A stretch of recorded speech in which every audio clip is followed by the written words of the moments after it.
Wow naman! Wow!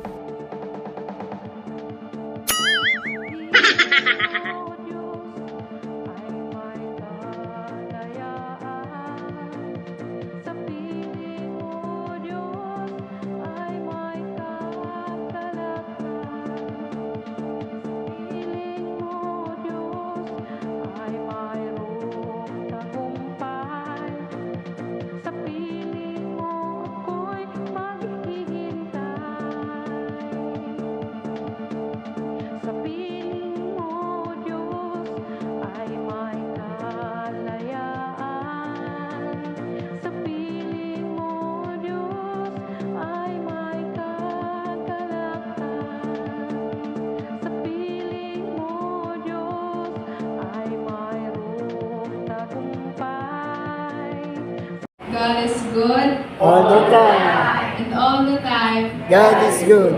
Magandang umaga po sa lahat. Kaya po sabi sa awit 19 verse 14, naway ang mga salita ko at kaisipan, kaluhuran mo, Yahweh, manlulubos ko at kandun.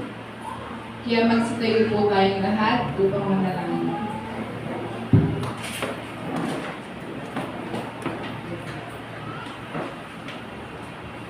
God, we thank you for this day and the opportunity to gather in your presence. We ask for your blessing upon the service and upon all who worship you. Open our hearts and minds to receive your message. May your Holy Spirit guide us and fill us with peace. In Jesus' name we pray. Amen.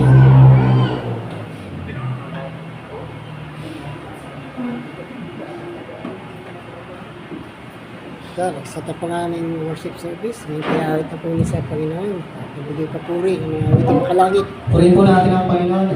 Napakabuti natin Panginoon sa loob na isang linggo at sa araw-araw. Uwitin po natin ang mahal na mahal. Habang inawit po natin ang mahal na mahal, kamayin po natin ating mga kapatiran sa Panginoon. At kapustahin po natin.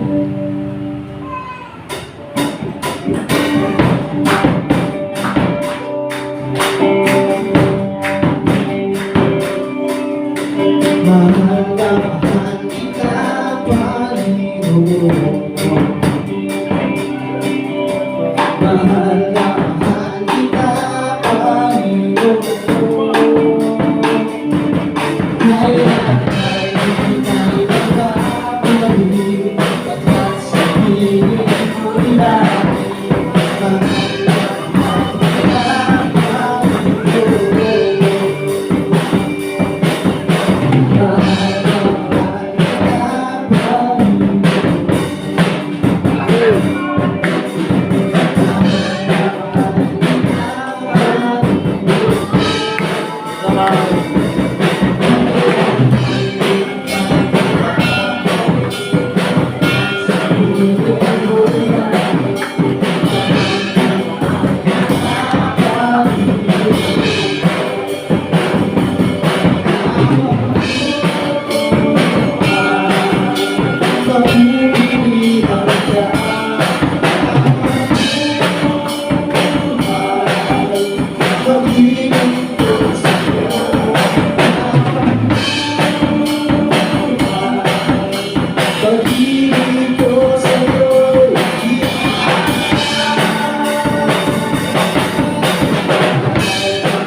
Patuloy po natin.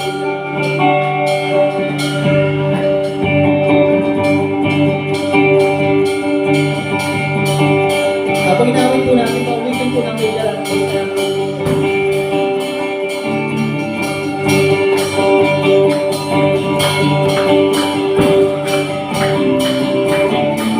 Huwag kang mag-alala sa buong kinalaman.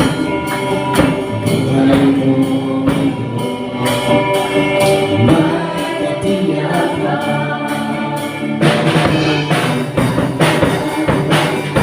Tumawag sa kanya, siya ang kasalita.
Wala nang higit sa'yo, wala kang katulad, wala nang papantay sa'yo.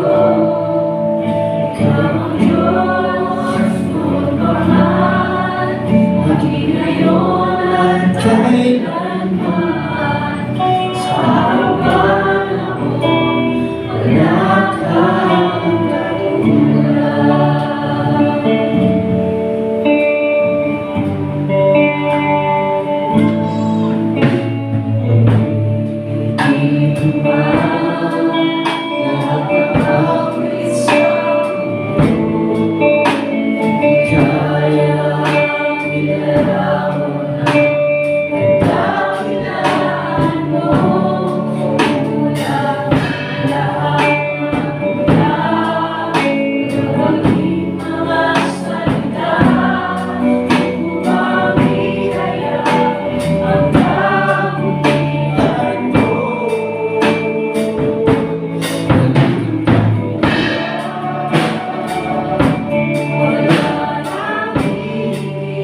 Para po sa ating responsive reading, basahin Efeso 1, verse 14 to 20.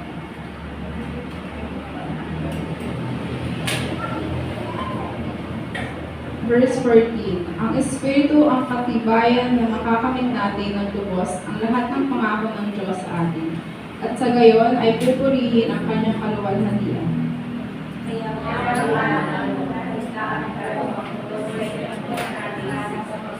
lahat ng kanyang mga 16. Walang tigil ang pasasalamat ko sa Diyos para sa inyo. Hindi ko nakakalimutan ipanalangin kayo. Kaya dalangin sa Diyos, ang mga Panginoon Kristo, kalwalatihan, Ama, wala din mapagkayat tungkol sa Diyos upang lubos ninyong mga Verse 18. Naway liwanagan ng Diyos ang inyong mga puso upang malaman ninyo ang pag-asa na para doon ay tinawag na kayo. Kung gaano kasagana ang pagpapalagpilitaan niya para sa kanyang mga tanan.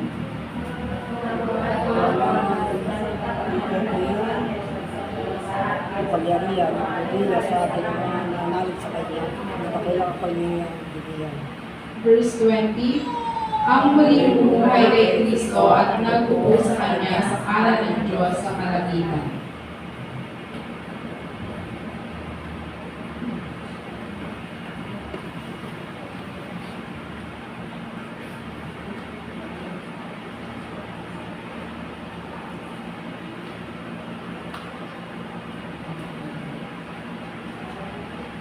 Kaya po yung mawin muli sa Panginoon. Ang waiting po natin ang Amazing Grace.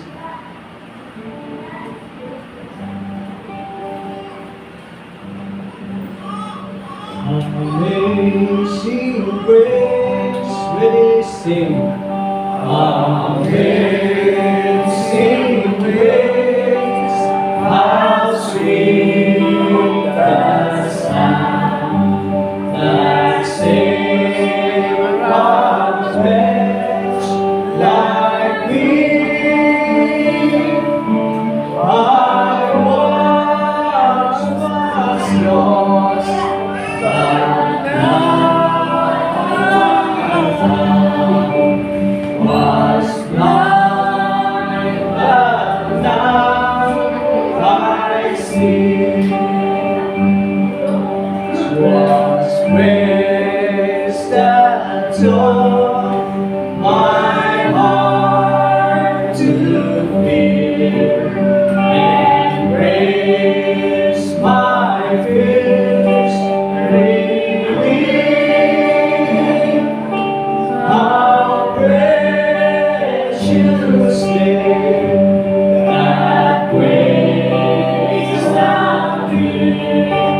Now my first belong through many dangers, storms and snares. I am already come. 'Tis grace that brought me safe thus far, and grace within me gone. When we're there 10,000 years, bright shining as the sun, with glorious saints to sing God's praise, that when it first begun.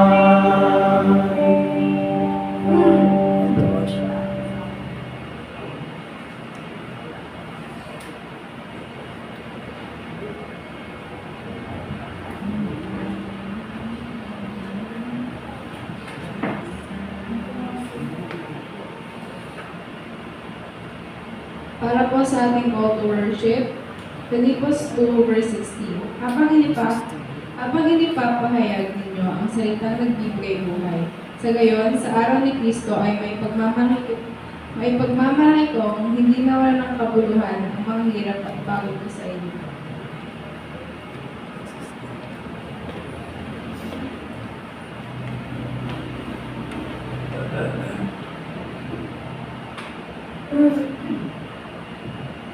Tayo pong lahat ay manalangin sa ating Panginoon bago po tayo dumako sa ating pong pagkikinig ng salita ng Diyos. Heavenly Father, thank you Lord sa umaga pong ito sa binigay mong kalakasan sa bawat isa. Kami po'y nagagalak Panginoon na bawat isa ay kasama po namin sa pananambahan nito Panginoon. Nawa ay patuloy po kami mapalakas at patuloy po kami matuto Panginoon sa inyong mga salita at patuloy kami Panginoon tumatag sa aming pananalig sa iyo.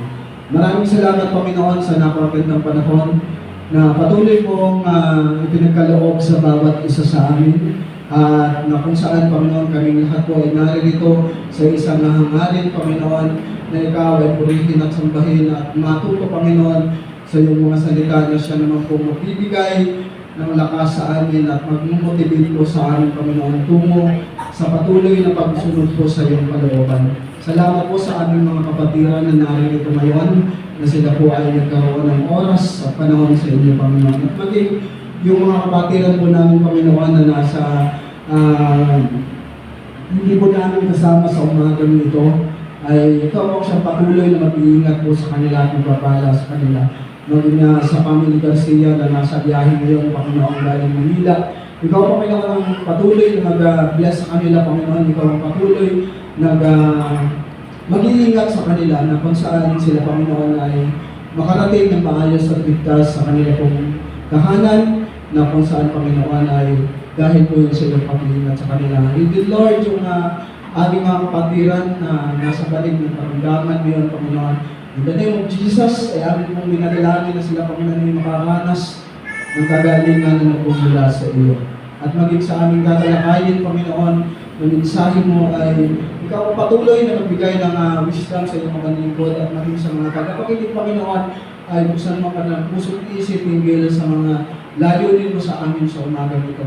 Alam po namin, Panginoon, na kami naririto sapagkat ikaw ay may nais sabihin, ikaw ay may nais ibarating sa bawat isa.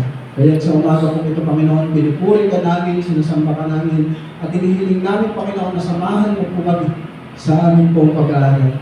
Ito po ang aming dalangin sa tanging pangalan ng Panginoon Jesus. Amen. Amen. God is good. All the time. All the time. God is good. Okay po, purihin po ang Panginoon at tayo po ay muli ay nagsama-sama.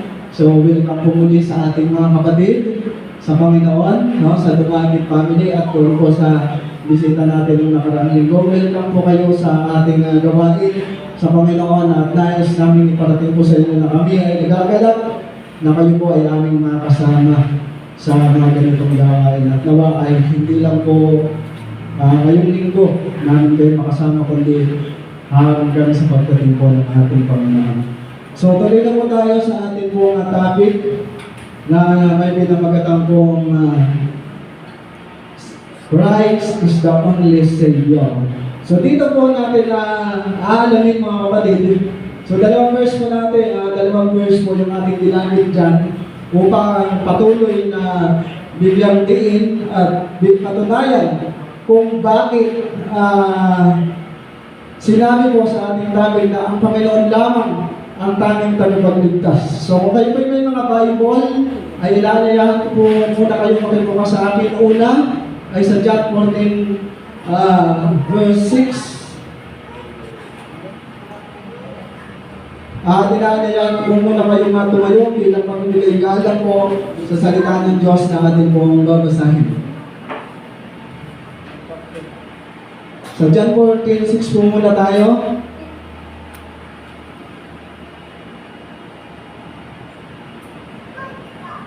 John 14 verse 6, sabi po dito, kung nandiyan na po kayo, ay sundan nyo na lamang po ng inyong mga mata. Sabi dito, ako ang daan at ang katotohanan at ang buhay.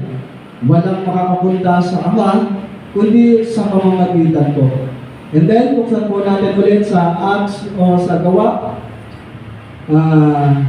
chapter 4, verse 12. Sa aklat po ng mga Gawa, chapter 4, verse 12. Sabi dito, sa Kanya lamang matatagpuan ang kaligtasan. sapagkat walang ibang pangalan ng sino ang tao sa buong mundo na ibinigay ng Diyos sa mga tao upang tayo ay maligtas. O sa ibang translation, kay Kristo lamang matatagpuan ang kaligtasan, sapagkat sa silong ng langit ay ang pangalan lamang niya ang binigay para sa ililigtas ng lahat. Pwede na po tayo umupo at patuloy po nating pag-aralan kung bakit sinabi po dito na Christ the only Savior.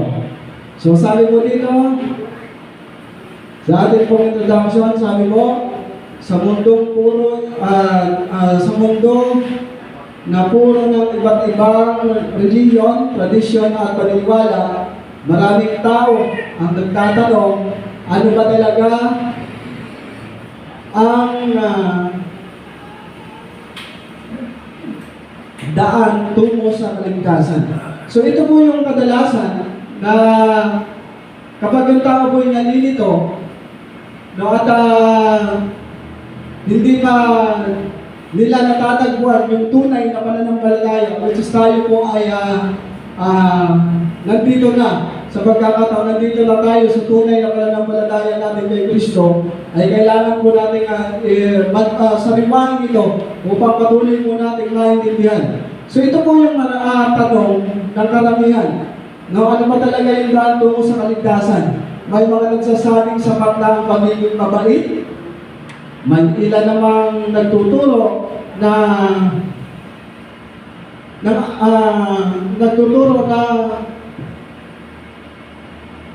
ang relihiyon ay pwedeng maghatid sa Diyos.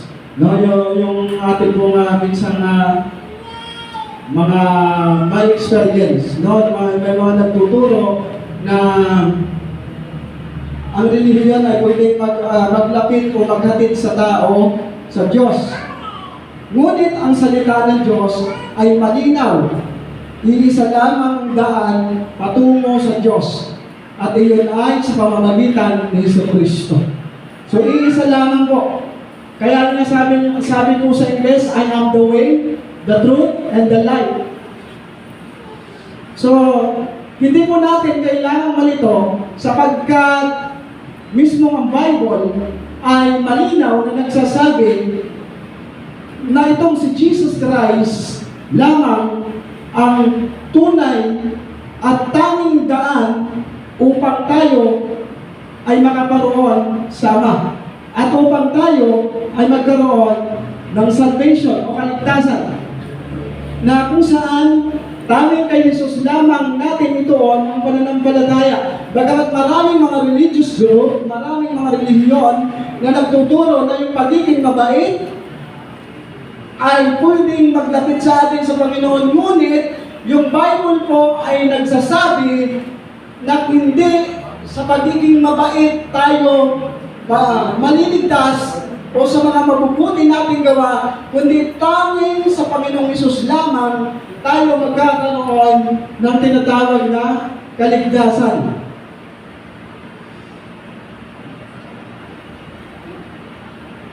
Sa ating pong main point, sabi mo dito, ngayong araw ay pag-aaralan natin kung bakit si Kristo lamang ang tanging tagapagligtas. Bakit walang ibang pangalan sa ilalim ng langit na ibinigay ng Diyos para sa ikaliligtas ng mga tao. So, sabi nga po dito sa number 1, Jesus is the only way to God. So, si Jesus Christ lamang ang tanging daan. At dyan po doon sa John 14:6 na ating binasa, ay mababasa po natin doon sa English. Sabi doon, I am the way, the truth, and the life. No one comes to the Father except through me. So malinaw po dito sa John 14:6 na wala, no, hindi yung mabubuting gawa, hindi yung pagiging mabait, o na yung ating gamitin tools para makapunta sa langit, kundi dapat makita po natin sa ating buhay, matagpuan natin si Jesus Christ, makilala natin siya bilang personal nating tagapagligtas, at doon po natin makikita na walang ibang daan kundi ang Panginoong Hesus lamang. Kaya napakahalaga na sa ating mga mananampalataya ay makita natin at may sa puso natin at may sa isip natin na ang Panginoong Hesus lamang ang tanging pong makakapagligtas sa atin. At wala na pong iba. Sa matibay at walang kapantay na pahayag na inihayag ni Jesus ang kanyang eksklusibong papel sa kaligtasan. No? Ito yung pahayag ng Panginoong Jesus.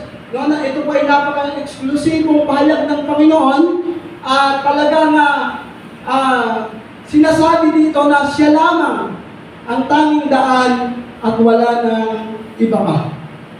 So kung gusto po nating maabot yung langit, ay wala pong tanging daan, kundi ang pananalig at pananampalataya lamang sa ating Panginoong Hesus.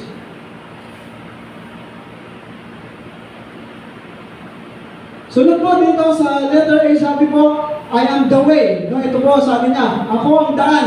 Hindi lamang siya nagtuturo ng daan, siya mismo ang daan at katotohanan.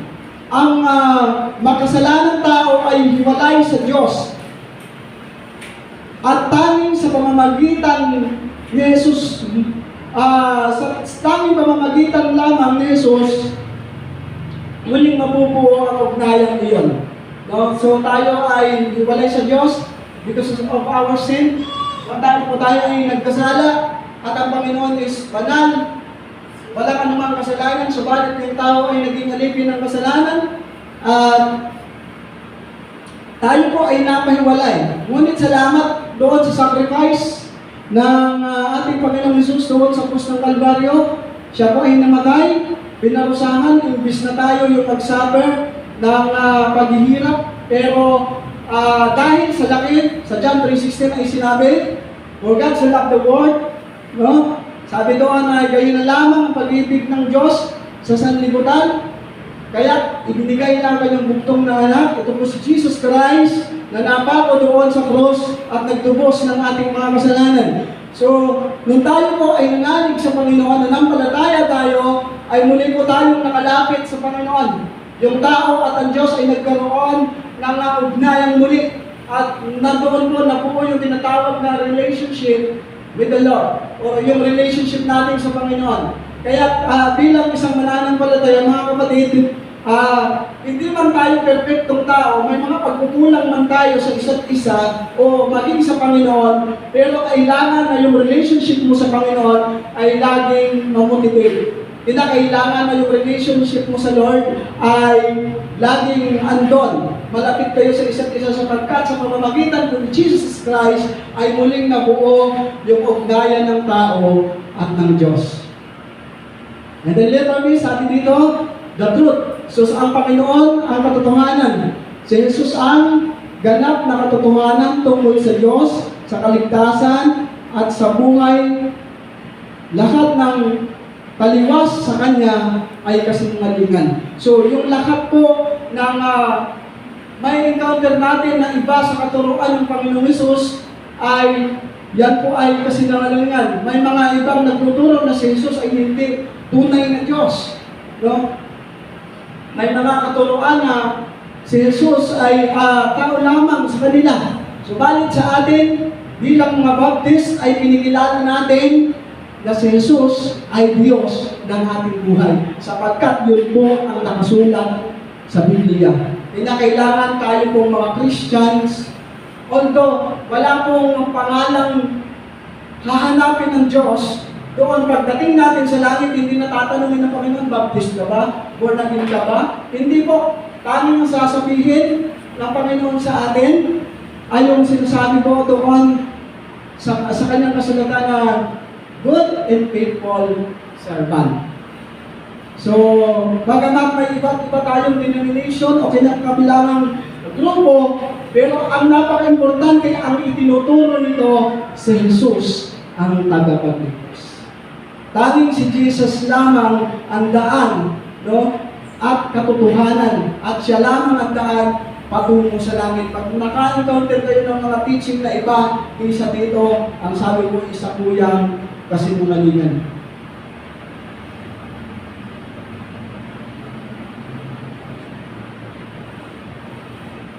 Sa letter C, sabi po doon, ang the life, o siya po ang buhay. Ang tunay na walang hanggang buhay ay makakamtan lamang sa Kanya o sa Panginoong Hesus. Walang makakalapit sa Ama kundi sa pamamagitan niya. Hindi siya sa maraming opsyon. Siya lamang ang tanging daan. Ito ay isang napakahalagang katotohanan na kailangang tanggapin ng sinumang naghahangad ng kaligtasan. So ito po yun, mga kapatid. No, sabi po dito ay hindi lamang siya opsyon. Siya lamang ang tanging daan at wala na pong iba. No? Wala, hindi po yung mabubuting gawa, hindi po yung pagiging mabait para tayo ay makapunta sa langit. No, kinakailangan magkaroon tayo ng tinatawag na relationship with God. Kailangan tinanggap mo ang Panginoon sa iyong puso bilang personal mo tagapagligtas. Buksan po natin yung John 1:12. So wala po dyan sa ating baby screen. So dito po sa John 1:12, pakibukas po kayo yung mga Bible. So napaka-linky po na tuwing Sunday, hindi po dalhin yung mga Bible or hindi man ay sa cellphone nyo, mag-download kayo ng mga Bible para mas madaling mabuksan. Sapagkat maging ako ay malabo na rin yung aking mata, kaya ang ginagamit ko rin po ay cellphone. Sapagkat pwede nyo pwedeng i-adjust yung mga letter nito, pwedeng palakihin, pwedeng maliit. So dyan, 1:12, subuksan po natin kung ano po yung sinasabi dito. Sabi dito, subalit ang lahat ng tumanggap at sumampalataya sa Kanya ay binigyan nga ng karapatang maging mga anak ng Diyos. So ano po yung sinasabi dito? Sabi ko mga kapatid, subalit ang lahat ng tumanggap, ito po yung sinasabi ko na kinakailangan ay yung isang individual o yung isang tao ay magkaroon ng pagtanggap sa Panginoon. Tatanggapin niya sa kanyang buhay ang Panginoon bilang Panginoon at sarili niyang tagapagligtas at nang sa gayon, ang sabi niya ay bibigyan tayo ng karapatan na maging mga anak ng Diyos. So it means, mali po yung mga naririnig natin dyan sa paligid natin na sinasabi nila na ang lahat ng tao ay anak ng Diyos. Ang pagiging anak ng Diyos po ay magiging effective lamang kung ikaw ay magkakaroon ng strong relationship with the Lord. Yan po ang katotohanan. Masakit man, pero kailangan natin tanggapin na hindi lahat ng tao ay anak ng Diyos, kundi kinakailangan munang mayroong gawin yung tao para siya ay maging tunay na anak ng Diyos. At sabi dito sa John 1:12, napakalinaw, subalit ang lahat ng tumanggap ay at sumampalataya sa Kanya ay binigyan niya ng karapatang maging mga anak ng Diyos. So sino po yung mga anak ng Diyos? Yung tumanggap at sumampalataya sa Panginoon. Kaya kinakailangan ay tunay yung ating pagtanggap sa Panginoon. Na in-explain sa atin ng mga pastor, pinaliwanag, binasa sa Bible, sa tulong ng Banal na Espiritu, ay in-explain sa atin na ganito'y dapat yung gawin, tanggapin, sa ating puso at buhay ang Panginoon bilang sarili nating tagapagligtas. Upang sa Kanyang pagdating, tayo po ay makasama doon sa Kanyang kaharian. So yun po ang isang dapat nating maintindihan na ang pagiging anak ng Diyos ay hindi lamang sa sabi-sabi, kundi dapat mayroong patayan. At tayo pong mga Baptist ay ang ating pong basihan ay Bible. At wala, maliban sa Bible, wala na po tayong iba pang basihan. Kung ano yung sinasabi tayo ng mga Baptist at tawag po sa atin ay Bible alone. Naniniwala tayo sa Bible. Ang pinaniniwalaan natin ay Biblia. So tayo po ay may mga tinatawag na statement of faith. So dapat alam po natin ito. Dapat yung ang tunay po na tagaturo ng salita ng Diyos ay meron tayo po katulad po natin, tayo pong mga baptist ay naniniwala na si Jesus ay namatay at sa loob ng 3 araw, siya po ay nabuhay. So isa po yan sa statement of faith na dapat ay alam natin. So tayo ay naniniwala na si Jesus ay inilibing, siya ay namatay para sa ating mga kasalanan. So yun po yung ating dapat maintindihan dito. No? Kaya kapag tayo po ay naka-encounter ng iba sa tinuturo ng Panginoon ay ayon po sa ating topic, sabi po ay ito ay isang kasinungalingan. Kaya napakahalaga na tayo po ay may mga pag-aaral na katulad nito na ating po pinag-aaralan. So sabi nga po doon, walang makakalapit sa Diyos. No? Ito ay kundi sa pamamagitan lamang ng Panginoon. Hindi ito optional. Siya lamang ang daan. Siya lamang ang tanging daan. No? Ito po yung ating katandaan na tanging ang Panginoon Hesus lamang ang daan patungo sa katotohanan. Number 2, sabi dito, salvation is found only in Jesus' name. Ang kaligtasan ay matatagpuan lamang sa pangalan ng ating Panginoong Hesus. Acts 4:12 o Gawa chapter 4 verse 12 yung binasa natin kanina. No, sabi doon, salvation is found in no one else. For there is no other name under heaven given to mankind by which we must be saved. O sa Tagalog ay, ang tanging pangalan lamang, kay Kristo lamang matatagpuan ang kaligtasan, sapagkat sa silong ng langit, ang pangalan lamang niya ang binigay ng Diyos para sa ikaliligtas ng lahat. So sabi po dito, ang kontekstong ito ay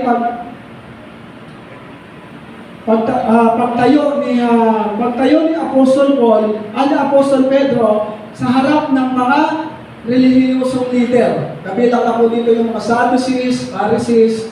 So nung siya po ay nagtuturo, andun po yun. At kanya po itinuro yung nakasulat dito sa Acts 4:12 na ang tanging si Kristo lamang ang pangalan lamang ng Panginoong Hesus ang binigay para sa kaililigtas ng lahat. So dito po ay tumayo si Apostol Pedro sa harap ng mga relihiyosong leader upang ideklara ang isang napakahalagang katotohanan, no, na yung kaligtasan ay matatagpuan lamang sa ating Panginoong Jesucristo. Salvation is found in no one else, no? Walang sino man ibinigay ang Diyos para sa ikaliligtas ng tao. So at the time po ito, si Peter po ay nagtuturo hindi sa Panginoong Hesus. Andun po yung mga leaders ng mga katuruan, yung mga Sadducees at Pharisees, no? At iba pang mga magagaling sa mga katuruan.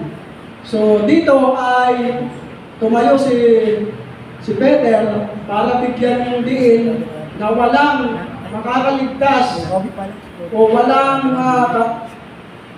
walang kaligtasan maliban sa Panginoong Hesus. Salvation is found in no one else. Walang ibang sinumang relihiyon o sistema ang may kakayahang magligtas sa tao mula sa kasalanan, o wala pong relihiyon na makakapagligtas sa atin.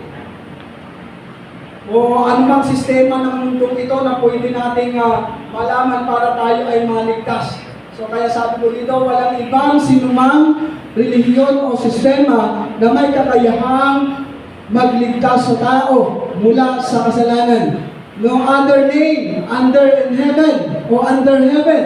Ibig sabihin, sa buong sanlibutan, isa lamang ang pangalan na ibinigay ng Diyos para sa ikaliligtas, ang pangalan ni Jesus Christ o ni Jesus. At ayon po doon sa ating binasa kanina sa John 1:12, no, kailangan nating sumampalataya at tanggapin ang Panginoon bilang sarili nating tagapagligtas. Ito ay matapang na pagtutol sa lahat ng maling paniniwala at sistemang nagtuturo ng maraming daan patungo sa langit. Ayon sa Bible, si Kristo lamang ang itinalagang tagapagligtas ng Diyos. Ayon po sa Biblia, bagamat marami talagang katuruan dito sa mundo na ma-encounter tayo, pero dapat ay lagi nating salisigin ang katotohanan sa Bible para hindi po tayo maligaw. No? Dapat ay may kaalaman tayo, katulad po ng pag-aaral po natin ngayon, no? Na ang salvation ay matatagpuan lang natin sa Panginoong Jesus. Ephesians 2:8, pakibukas po. Wala din po yan sa ating screen. O Pilipos.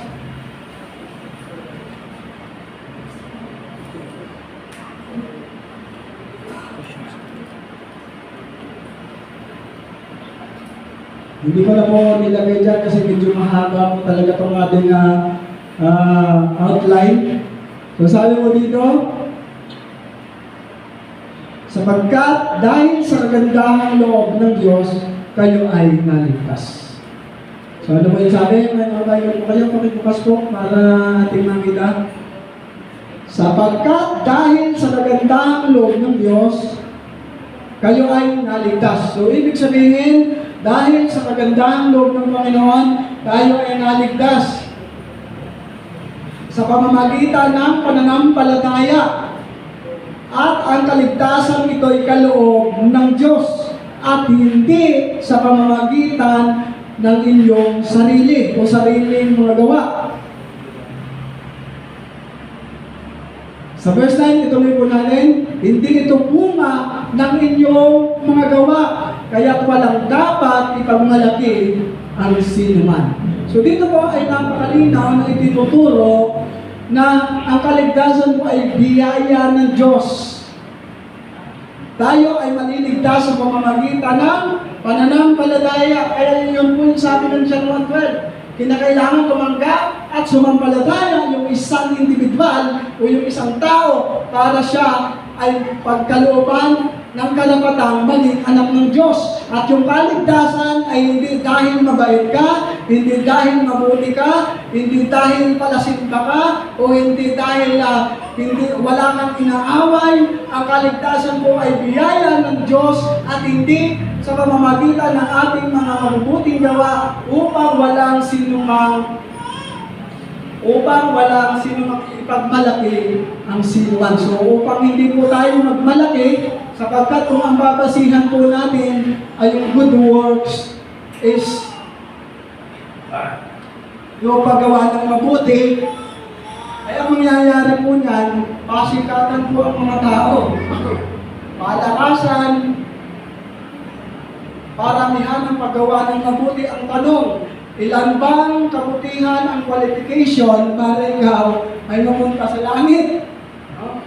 May mga katuruan pa na pag namatay yung ating mga kamag-anak, kailangan ipag-pray yung kanilang kaluluwa sa purgatory. Which is hindi po natin yan matatagpuan sa Bible na mayroong purgatory. So pero may paniniwalang ganon na andoon pa sa purgatory yung kaya ipag-pray.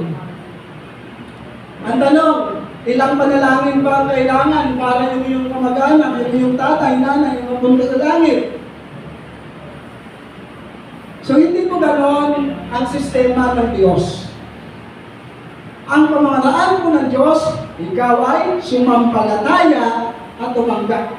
At itong pag-accept natin kay Jesus Christ is hindi ito dapat sinasabi lang ng ating bibig, kundi ito ay nagmumula sa ating puso at bilang patunay na totoo yung ating pagtanggap, ay tingnan mo natin yung sinasabi ng 1 Corinthians 5:17 o first o second? 2 Corinthians 5:17, kung hindi po ako nagkakamali, tingnan po natin.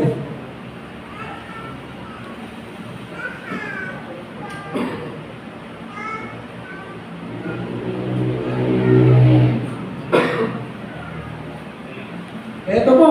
So, sabi ko, kailangan natin sumampalataya at tanggapin. So, sabi ko po kanina ay, kinakailangan hindi sa bibig kundi sa puso. At yung tunay na tumanggap sa Panginoon, meron pong evidence na tinatawag. So ano po yung evidence? Ito po, nandito po sa 2 Corinthians 5:17. Babasahin ko po sa inyo ng malakas. Buksan niyo po ang inyong mga Bible. Kaya't ang sino mang nakipag-isa kay Kristo ay isa ng bagong nilalang. Wala na ang dating niyang pagkatao sapagkat lahat ay binago na. So ano po yung makikita natin? Kapag tayo po ay totoong sumampalataya at tumanggap sa Panginoon, ano yung patunay o evidence ng isang individual o ng isang tao? Siya ay mayroong tinatawag na transformation. Siya ay mayroong pagbabago. No, wala na yung dating ikaw. Wala na, kundi yung buhay mo ngayon ay wala na sa kasalanan, kundi yung buhay mo na ngayon ay sumusunod sa kalooban ng Diyos. Wala na yung mga dati mong ginagawa, wala na yon kasapagkat binago na yun ng Panginoon. Yun yung tinatawag na transformation. Yun po yung isa sa mga ebidensya na tayo ay tunay na tumanggap sa Panginoong Jesus. At yun po ay isa ring patunay na ikaw ay ligtas na sapagkat mayroon kang tinatawag na transformation. So wala po ito sa TV screen natin. Sa Romans chapter 12 verse 1 to 2. Buksan po natin, Romans. Ito po ay mga patunay.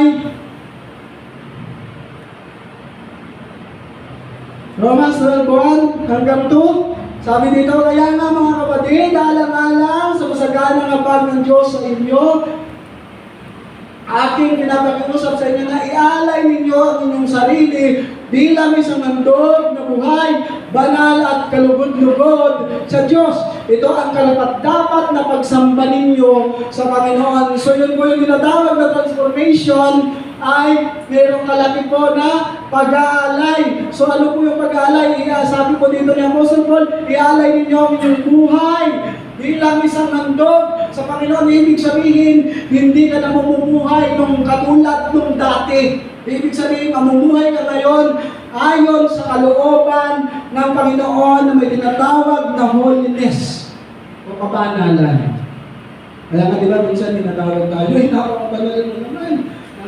Ang banal nyo. Diba? Yung mga nagpe-persecute sa atin, kapag tayo ay sumusunod sa Panginoon. So wag po tayong matakot dyan. So ang persecution ay patunay na talaga tayo ay sumusunod sa liwanag. Dahil hindi lang tayo ang nakaranas niyan, even yung mga nauna pa sa ating mga Christians, no, sa panahon ni Apostle Paul, ni Apostle Peter, lahat po ay nakaranas ng persecution. No, meron bang, kung natatandaan ninyo, meron pinersecute na binato at tinatulan ng stone to death. Sino po yun? Kung nagbabasa kayo ng Bible, ang makasagot na piso.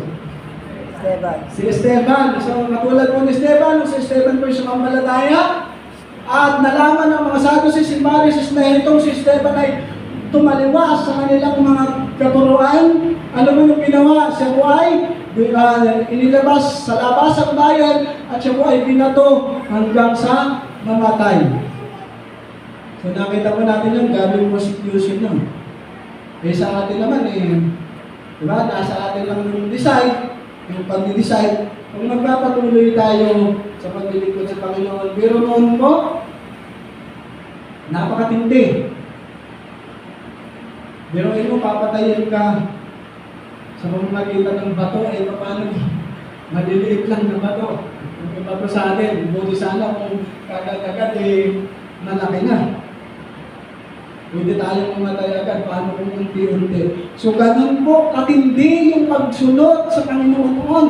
No? At isa po si Apostol Paul sa nagpahintulot na itong si Esteban ay batuhin hanggang sa mamatay. Kasi itong si Apostol Paul ay no, siya po yung kinagawang prosecutor. So itong si Apostol Paul is nung hindi pa siya nababago ni Lord, Saulo po yung kanyang pangalan, Saul.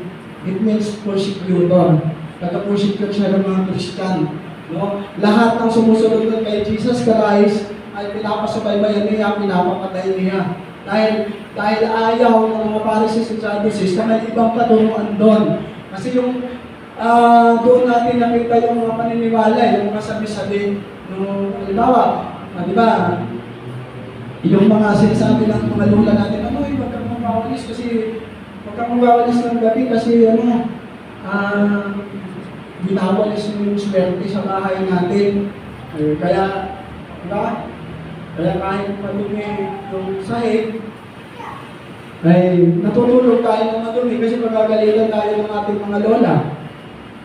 At ano ba yung alam ng mga yung magtutulong ng no? Sa mga litson, basta may mga ganong mga katuruan. So, dyan po natin yan, yung mga pamahiin. Dyan po natin yan na nakuha doon sa mga katuruan ng mga Sadducees and Pharisees. So, si Saulo ay isa sa mga humadol o nagpahintulot na itong si Esteban ay batuhin hanggang sa mamatay dahil gusto niya maging isang example ito na ang sino mang tumaliwas sa kanilang katuruan, ito yung mangyayari.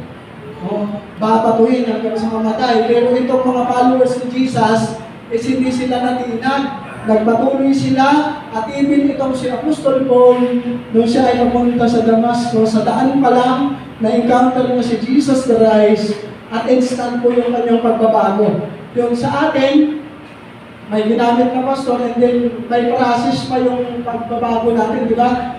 May mga ayaw pa natin bitawan sa buhay natin, natatakot pa tayo, so ayaw pa natin isuko sa Panginoon. May process. No, habang tumatagal, dapat lumalago. Pero itong sa Apostol Paul, instant po, nung na-encounter niya ang Panginoong Jesus, ay instant na siya po ay nagkaroon ng pagbabago sa kanyang buhay. At doon po napalitan, yung pangalan na Saulo ay naging Paul. O naging Pablo. No? So yun po yung kwento ng buhay ni Paul. At si Paul po ay nakaranas din ng persecution. No? Siya ay nakaranas na siya ay silid sa basket. Tapos ipakulong para lang makaligtas doon sa mga dating lang pinaglilingkuran dahil siya ay nakakita ng katotohanan sa Panginoong Hesus. So, ganun din po tayo mga kapatid. Tayo ay alipin ng anumang kasalanan ngayon, anumang mga katuruan. Pero salamat sa biyaya ng Panginoon at tayo po ay naligtas sa pamamagitan ng pananampalataya natin sa Panginoong Hesus. So, what to do? So, ano yung dapat natin gawin upang tayo ay makapagpatuloy o makamove sa paglilingkod sa Panginoon? Number one, sabi dito, trust in Christ alone. So, tayo po ay magtiwala sa Panginoon. Walang relihiyon o mabuting gawa, sariling pagsisikap ang makakapagligtas sa atin sapagkat si Jesus lamang ang namatay para sa ating mga kasalanan.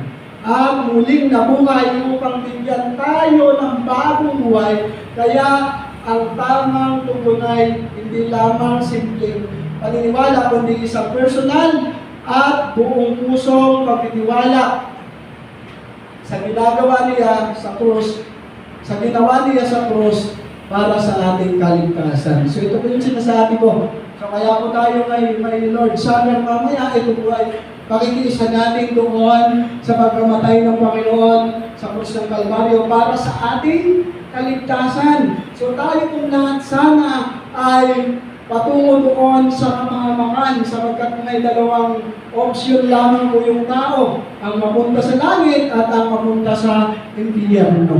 At tayo po ay napaka-blessed sapagkat tayo po ay isa sa nakaalam ng katotohanan na kaya nga po dapat pasalamatan natin yung mga pastors na nagtiyaga sa atin, nagturo sa atin upang tayo ay magkaroon ng relationship sa Panginoon.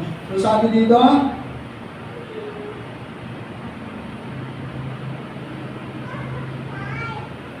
so yung ginawa ng Panginoon sa cross para sa ating kaligtasan. Ilipat mo ang iyong pagtitiwala mula sa sarili at ilagak ito kay Kristo. So yung pagtitiwala natin sa ating sarili, so ilagak natin, no? Imbis na magtiwala tayo sa ating sarili, ilagak natin kay Kristo ang ating pagtitiwala. Lamang sabi dito, kay Kristo lamang bilang iyong tagapagligtas at Panginoon. So ito po yung dapat natin gawin, mga kapatid.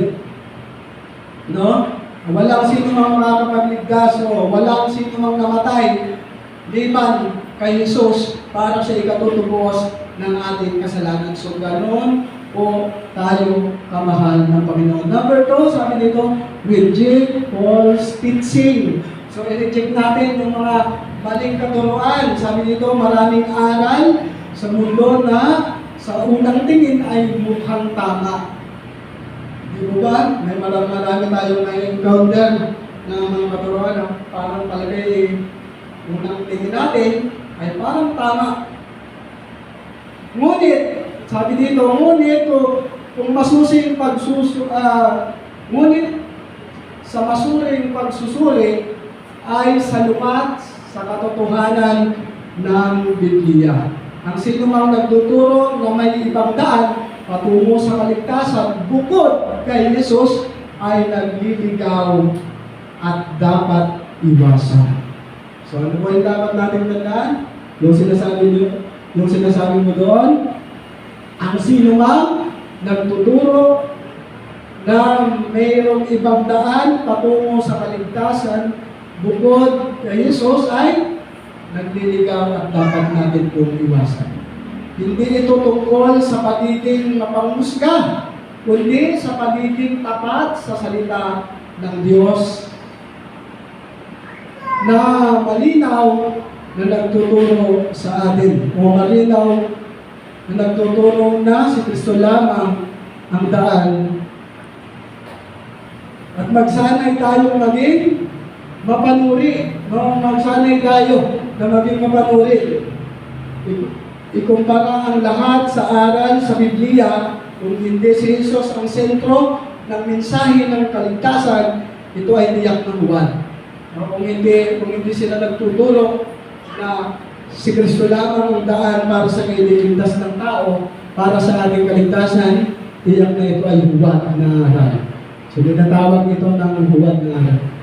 So, number 3, sabi dito, proclaim Jesus boldly. O ating i-proclaim ng may kapahayagan ng Panginoon.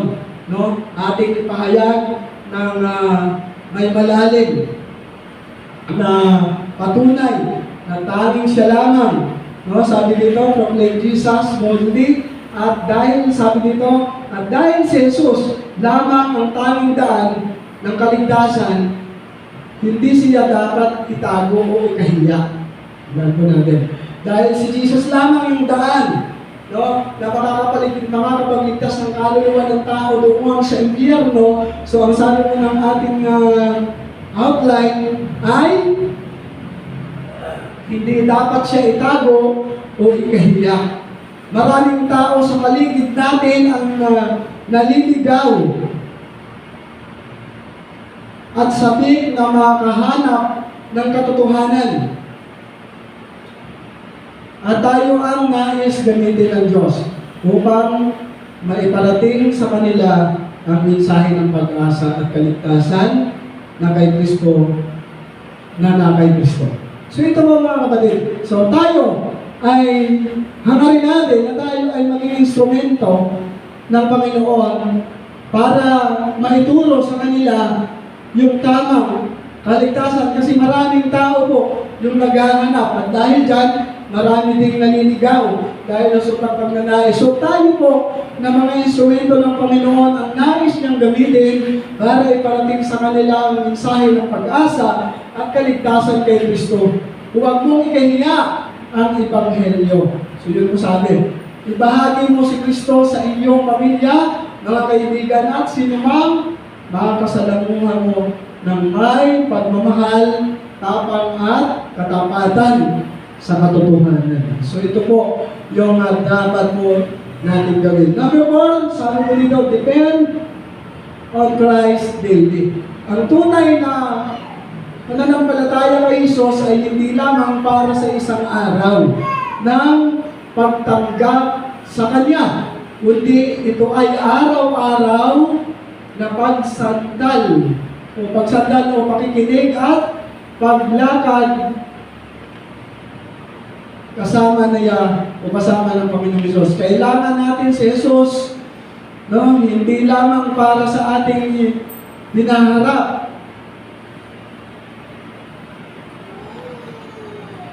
sa langit, kundi sa bawat hakbang, hamon at desisyon na ating pang-araw-araw na buhay.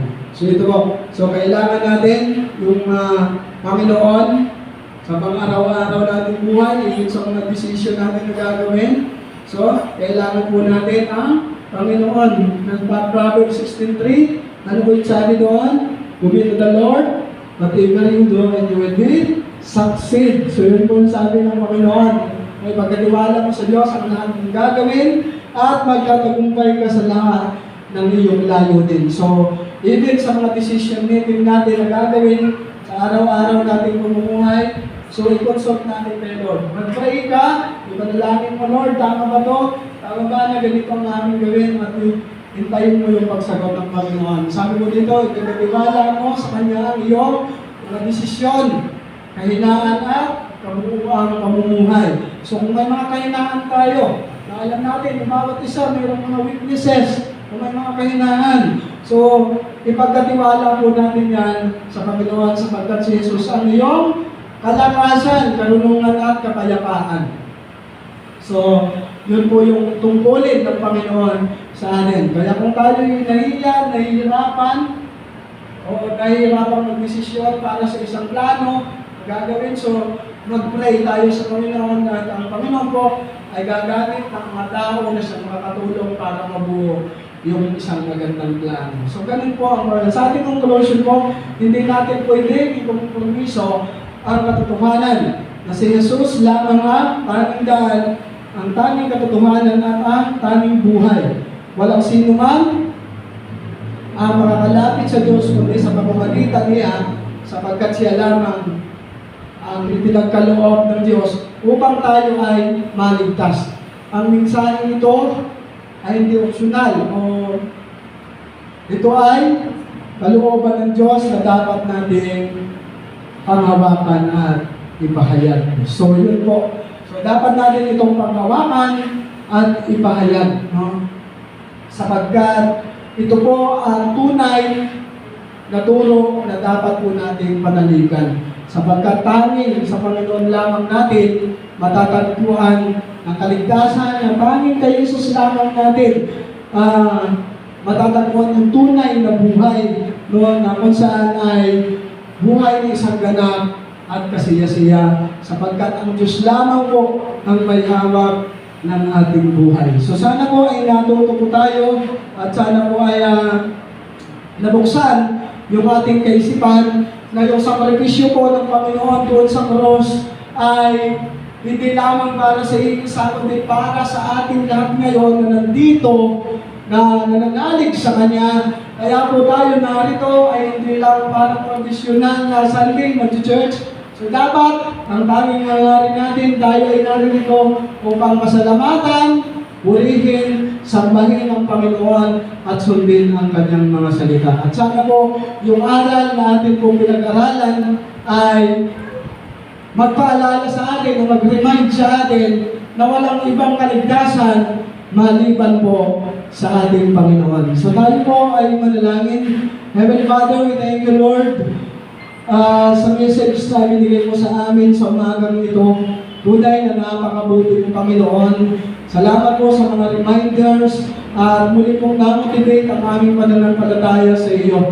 Tunay na walang makakapagligtas ng aming kaluluwa sa apoy ng impyerno, kundi ikaw lamang, Panginoon. At salamat sa iyong biyayang kaligtasan na kami po ay nahayagan ng katotohanan, kami po ay sumampalataya, kami po ay tumanggap, kami lahat na narito, Panginoon, ay iyong mga anak, minamahal mo, Diyos, at pinapaalalahanan. Salamat po, Panginoon, bagamat kami ay may mga pagkukulang, bilang iyong mga lingkod. Subalit, salamat o Diyos sa iyong mga kaparaanan sa buhay namin na patuloy po namin naranasan sa kabila, Panginoon, ng aming pagkukulang. Ikaw po ay sapat sa aming buhay. Salamat po sa iyong paghihirap. Salamat po sa iyong sakripisyo doon sa cross ng Kalbaryo upang kami ay magkaroon ng buhay ng walang hanggan at kaligtasan sa iyo, O Diyos. At ngayon po sa amin pong Lord Supper, ito po ay makikisa namin, Panginoon, sa iyong paghihirap doon sa cross ng Kalbaryo. At ito ay nagpapaalala sa amin kung gaano kahirap ang iyong dinanas, maligtas lamang kami, Panginoon. Kaya nawa, ang buhay namin, ang puso namin, ay alay namin sa iyo, Panginoon. Maraming pong salamat. Ito po ang aming dalangin sa tanging pangalan ng Panginoong Jesus. Amen. Amen. So tayo po ay dadako sa ating pong pagkakaloob at before po ng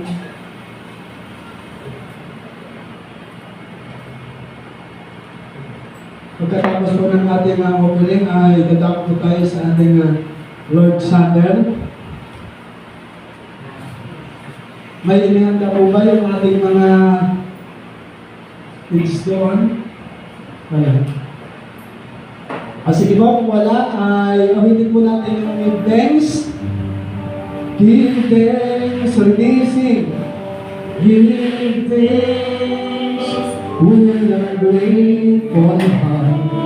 Give thanks to the Holy One. Give thanks because He's given Jesus Christ is and now let the waves say I am strong. Let the poor say I am rich because of what the Lord has done for us. Give thanks. Tayo ko'y nanalangin, aming Diyos. Salamat po sa iyong mga pagbabalan na ipinagkaloob sa amin at narin po aming binabalik sa iyo, Panginoon, ang patunay na kami ay iyong pinagbabala sa araw-araw. Nawa ang iyong pong mga blessing nito ay magamit para sa iyong mga gawain at para sa iyong mga lingkod, Panginoon.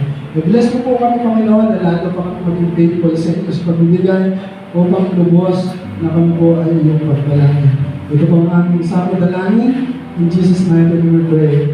Amen. Amen. So tayo po ay dadako sa ating pong Lord Supper. So nais ko po muna ipaliwanag po sa inyo. So magtitake lamang po ng ating Lord Supper ay yun pong nabaptize na.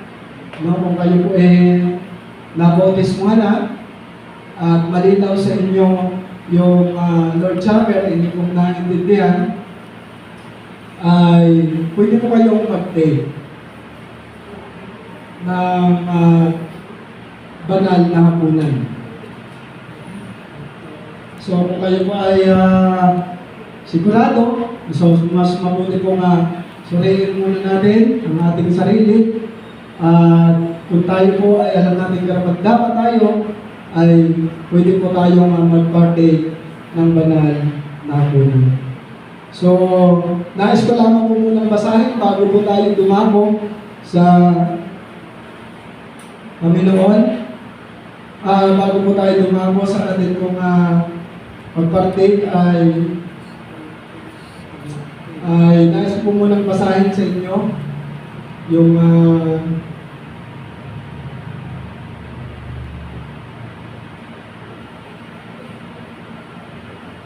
isang passage dito sa Bible.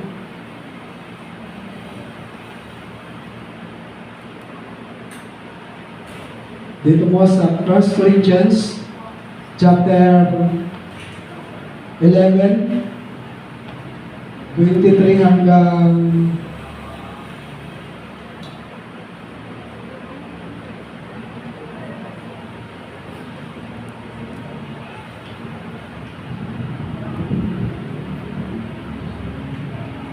hanggang 31.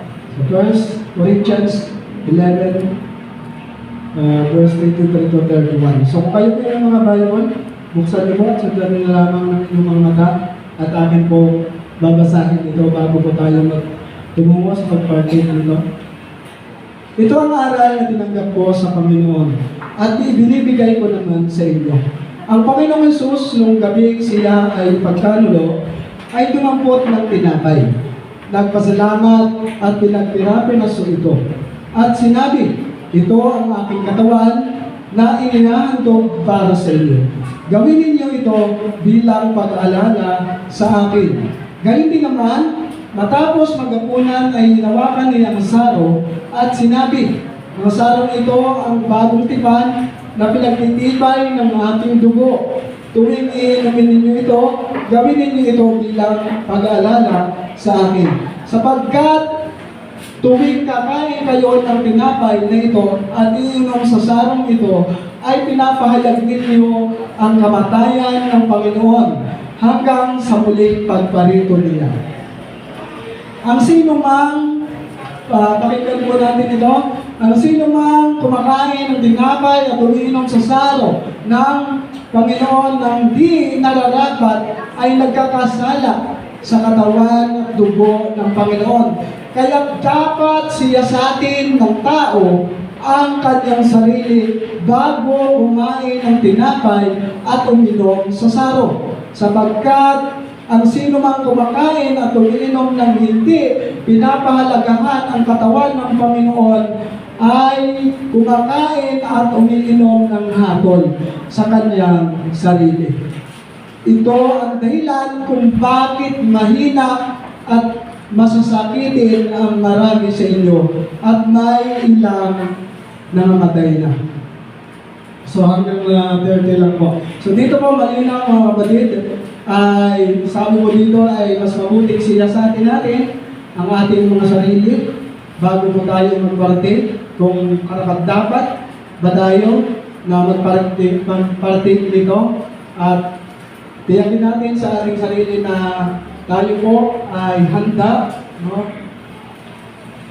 Tayo ay alam natin na tayo ay karapat-dapat sapagkat sinabi po ng banal na kasulatan, dapat siya sa atin ang tao ang kanyang sarili bago kumain ng tinapay at uminom sa saro. Sapagkat sino mang kumakain at uminom ng hindi pinapahalaga ng katawan ng Panginoon ay kumakain at uminom ng hatol sa kanyang sarili. So ngayon, katulad po ng sinabi ko sa inyo, kung kayo po ay nabautismuhan na, kahit sa church kayo galing, kung kayo naman ay nabautismuhan na, ay pwede po kayong magpartake. So bago po tayo maguloy, tayo po muna ay manalangin. So manalangin po tayo ng pagiging ng tawad sa Panginoon bago po tayo lumago sa pagkuha po ng tinapay at yung ating pong inumin. Heavenly Father, sa umagang ito, Panginoon, nais po namin na kami ay maging karapat-dapat sa iyo. Nawa ang bawat isa, Panginoon, ay karapat-dapat sa pagpartake na ito, Panginoon. Nawa, Panginoon, ay kami ay hindi uminom ng hatol sa aming sarili, kundi kami, Panginoon, ay uminom ng biyaya at gagawin namin ito bilang pag-alala sa iyo. Bilang pag-alala namin sa sakripisyo mo doon sa cross ng Kalbaryo. Aming Ama, alam mo po yung aming puso, walang nalilihim sa iyo, Panginoon. Kaya bago po kami magparte, hinihingi po namin ng kapatawaran ang lahat ng aming pong nagawang kasalanan sa isip, sa salita at sa gawa. Patawarin mo po kami, Panginoon, at nawa ay patuloy naming maranasan ang iyong patawad, patuloy namin maranasan ang kalakasan at biyaya, Panginoon, na nagmumula sa iyo. Ito po ang aming samot dalangin sa tanging pangalan ng Panginoong Hesus. Amen. Amen. So, ang gagawin po natin ay siguro ay katulad po ng nakaraan, lapit lang po tayo sa gitna kasi medyo plato lang yata yung pinaglagyan ng baka matapon kapag distribute natin. So, tayo po ay kumuha. So, siguro ito po yung mauna para hindi tayo magsiksikan. Ako sunod po yung pangalawa. Sige po, tayo po ay tumayo.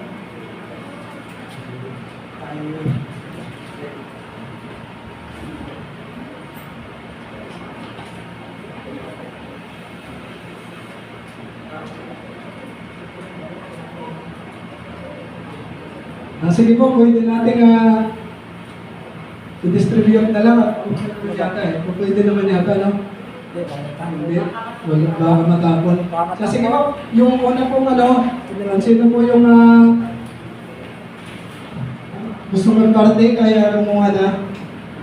Para hindi lang po tayo unahan.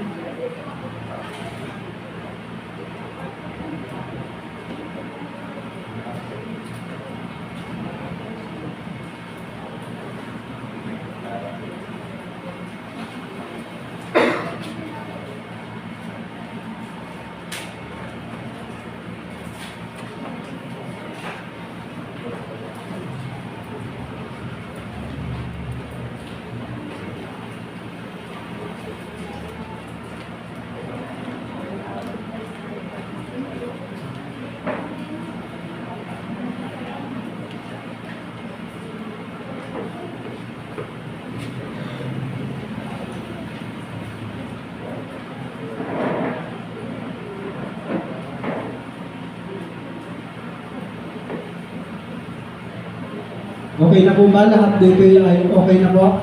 Ayos na? So sige po, yung next naman po.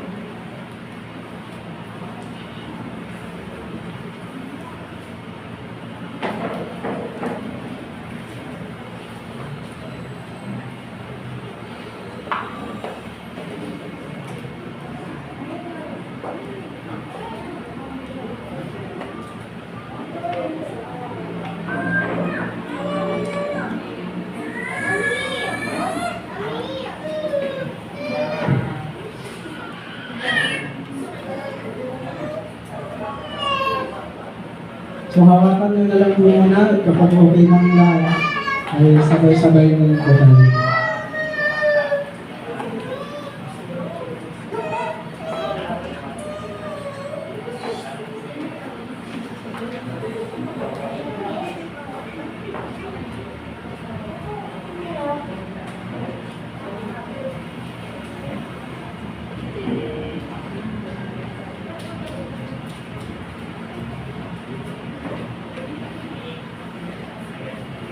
So nakakawa na po ba lahat? Okay na po? Okay, tayo pong lahat ay tumayo at hawakan po natin ang tinapay. Ito ang aral na tinanggap ko sa Panginoon at binibigay ko naman sa inyo. Ang Panginoong Jesus, nung gabi siya ay pinagkanulo, ay dumampot ng tinapay at nagpasalamat at pinagkakiraso ito. At sinabi, ito ang aking katawan na inihandog ko para sa inyo. Gawin niyo ito bilang pag-alala sa akin. Sabay-sabay po natin kainin ang tinapay. Hawakan po natin ang ating saro. So itaas po natin. Ganun din naman, matapos magkapunan ay nawakan niya ang saro at sinabi, ang sarong ito, ang bagong tipan na pinagtitibay ng aking dugo. Tuwing iinumin ninyo ito, gawin ninyo ito bilang pag-alala sa amin. So sabay-sabay po natin inumin.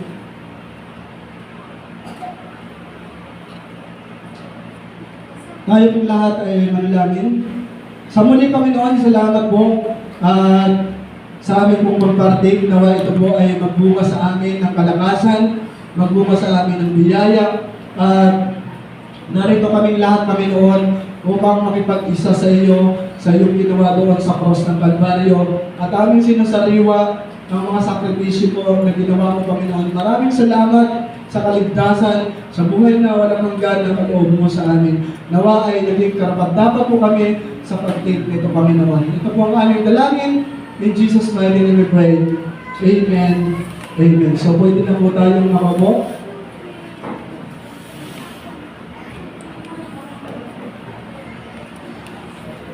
Para po sa ating closing games,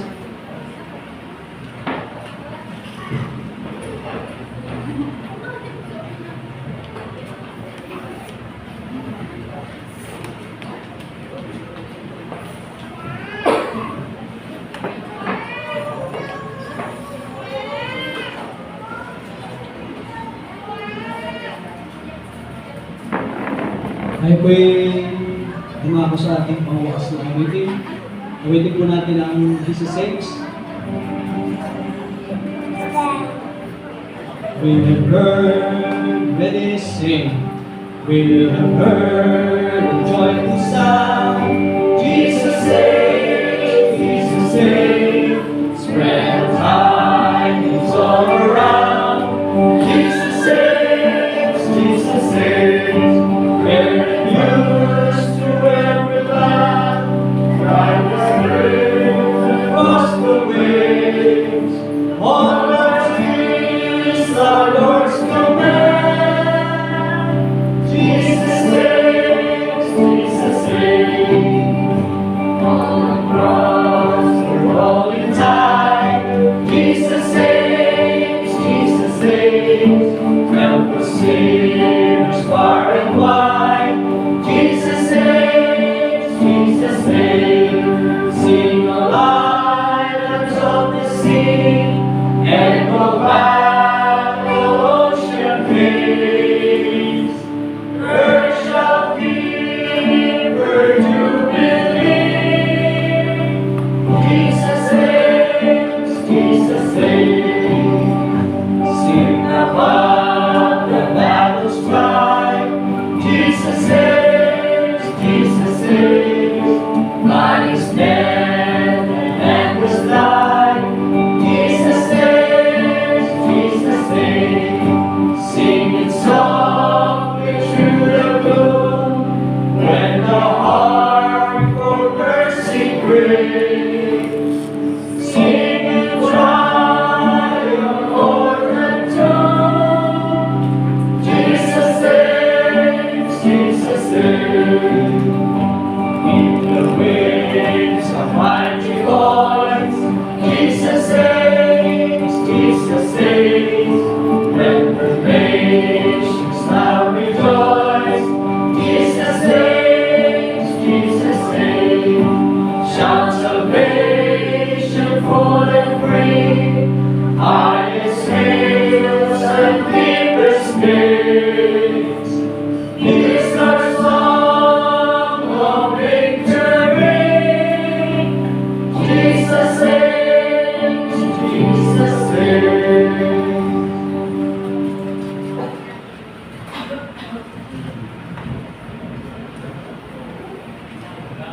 Amen. So bago po tayo mag-closing prayer, ay dadako po tayo sa ilang announcement natin.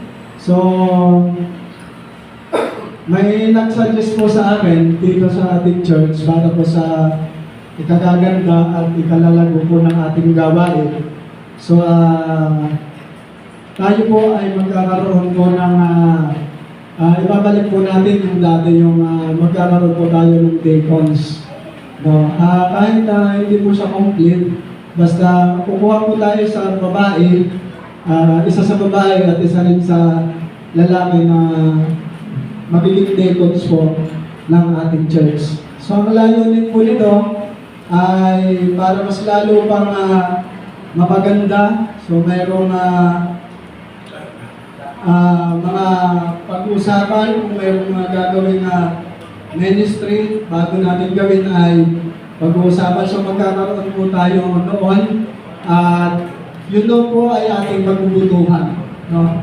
Siguro ay sa last Sunday, sa ating family fellowship. So magkakaroon po tayo ng butuhan kung sino yung ating nabibisin. So may 1 week pa po tayo para ipag-pray yung ating mga gustong ilagay ng mga leaders ng ating church para magkaroon po tayo ng mga leaders dito sa ating church, no? Na kung saan ay mapag-usapan yung lahat ng mga plano para mas lalo pong ikagaganda. At isa po sa mga ay ayusin mo natin yung church, yung sa paglilinis. No, kung hindi ito naman po natin na may family yung paglilinis, so na suggest po na tayo ay magkaisa, special offering para sa paglilinis na ibibigay natin every week para yung ating church ay may sariling paglilinis. Para kung yung iba po sa atin ay busy din, so hindi na po tayo mag-aalala. So isa po yan sa ating bubuuin. Even po yung pag-uusapan yung sa support din, sa manggagawa ng Panginoon at sa iba pa. So saka po siguro natin na i-impose yung mga plano kapag nagkaroon na po tayo ng board of deacon na tinatawag dito sa ating church. Na kung saan ay pagka meron po tayong mga plano, mga activities, so yung mga leaders po ang magpa-plan, magbuo, tapos sasabihin nila sa akin, and then i-announce ko po sa inyo kung pagkakasunduan po ng ating congregation, kung ano yung mga bagay na ikagaganda po ng ating gawain at mas ilalawak pa. So, at yan po ay ating gagawin sa last Sunday. Sana po ay makadalo lahat para makapagboto po kung sino yung inyong gustong ilagay na deacon sa leader. No? Sa ating isa sa babae o isa sa lalaki. And then, ang gagawin naman ng iba ay magsusupport sila. No? Nandun sila sa likod ng maitatalaga para tumulong, support, mag-suggest ng ibang mga activities o gawain pa ng ating church. So, may dagdag pa po ang iba? O may mga suggestion? Tatlong Sunday pa. So, yun lamang po ang ating pag-uusapan muna at saka na po tayo magbubuo ng mga programa kung mayroon na po tayong mga leaders. At sana po ay sama nyo sa prayer na mas lalong umayos po yung ating gawain, no? Lalong lumago pa tayo sa pananampalataya, sa dami, sapagkat ako po ay naniniwala na kung tayo po ay magtutulong-tulong dito, ay tiyak na malaki po yung ating magagawa. Tulad po natin ngayon na marami tayo ngayon, so kung magkakaisa siguro tayo para sa ikagaganda ng ating gawain sa church, kasama ng ating mga magiging leaders. So, mas lalo pong lalago ang ating pong gawain. So, at sa last Sunday na rin po natin ipag-pray yung mga nag-celebrate ng mga birthdays at yung sa ating decor. Sino po ang next? Ayan. Today po ay ang Dumala, no, ang family po ni Brother JR. Salamat po sa inyong flowers sa ating po mga decor. And next po ay Dapat family. Wala si Tita Alma. Ay, mato. Next Sunday, dapat family. So si Tita Alma. So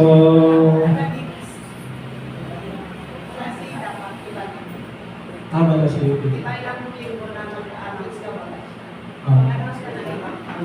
okay, so wala po daw si Tita Alma. So sino po ang sunod? Wala. Okay, si Tita po. Si Tita Annabel po ang next sa ating altar day po. So sige po, so yun lamang po. At sa last Sunday, doon na po natin pag-uusapan yung mga bagay na ating po pag-uusapan na higit sa lahat dahil magtatalaga po tayo ng ating mga leaders sa church. So tayo po ay tumayo para po sa ating prayer, closing prayer. Sa muli Panginoon, kami may nagpapasalamat sa oras pong ito sa natapos po namin gawain. Salamat po sa inyong paggabay. Salamat po sa inyong mensahe. At salamat po sa pagkakaisa ng bawat isa sa amin, Panginoon. Nawa po, sa last Sunday po ng aming pagbuo ng organization o ng Deacons o Board of Deacons, Panginoon, ay maging successful po ito. Nawa ay marami kaming magawang mga activities o gawain na aming pong magampanan kung sino man, Panginoon, yung talaga ay magawa ng maayos ang lahat ng bagay ito na siya pong makakatulong po sa ministry at sa gawain, Panginoon. At kung ano man ang mapag-usapan, mapagkasunduan, ay amin po itong inilalagak sa iyo na iyo po itong laging ilagay sa aming puso na kung ano man yung aming mapagkasunduan ay ilagay na ito namin sa aming puso na parte na ito ng aming buhay, part na ito ng aming gawain para sa iyo. Nawa ay ang talaga po ay ang karapatan at may puso, Panginoon, sa paglilingkod, Panginoon. Nawa ang aming pong church ay patuloy na maging maayos sa pagkakaisa po ng bawat isa. Salamat po, Panginoon, ingatan mo po kami sa aming pag-iwa-hiwalay. Ay ingatan mo po ang bawat isa na sila po'y makarating sa kanilang mga tahanan ng maayos at tingkas, kayapa at ay kagalangan na dala-dala ang iyong mga aral na nagmumula sa iyong mga salita. Sa muli, Panginoon, pinupuri ka namin, tinataas ka namin, at pinapasalamatan ka namin sa umaga ito. Ito po ang ating dalangin, in Jesus' mighty name we pray. Amen. Amen. God bless po sa bawat isa, at pagbalain po tayo ng Panginoon, magkamayan po tayo. Pagkatapos ang aming worship service, takita po tayo sa sunod. Sino nag-pista niyan?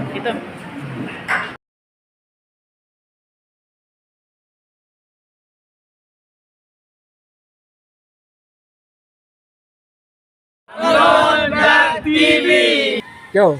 Subscribe, like, share, and comment. Follow sa FB account. Ramon Naharba. Morlan Abraham. Go! Pagod na ako.